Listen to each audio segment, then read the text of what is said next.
大家好，我是夏妈。今年的猪肉好像都是10几块钱一斤，买了2块这种护腿肉，准备给自己做上一点大颗粒的午餐肉。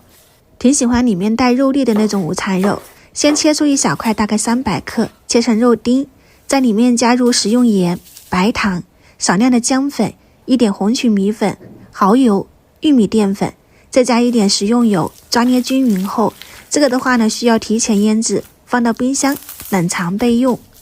剩下的猪肉刚刚称了一下，肥肉好像是100克，然后瘦肉是700克。你可以手工给它剁成非常细腻的肉泥，也可以用绞肉机给它绞成肉泥。肥肉的话呢，我们先给它放到一旁，先来处理瘦肉。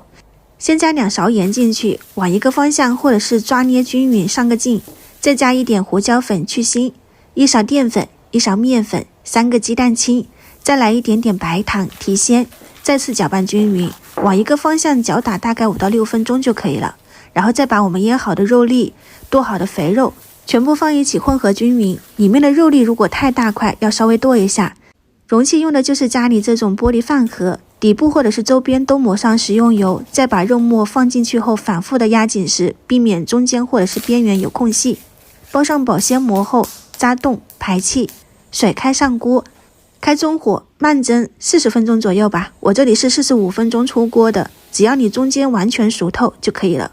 刚出锅还有这种肉汤浓郁的蒸肉饼的味道，真的太香了。先给它包上保鲜膜，完全冷却后再动刀修整一下，这样我们的午餐肉就做好了。其实和我们的卤牛肉是一个道理，热的时候去切容易松散，完全冷却后它切出来的话呢是非常劲道的。这样的午餐肉其实就是我们日常生活中的蒸肉饼，里面有大颗粒的猪肉，吃起来有嚼劲，带有浓郁的这种猪肉的香味，非常好吃。放到冰箱冷冻、油煎、水煮都可以。如果你也喜欢，可以点赞收藏起来，去试一下。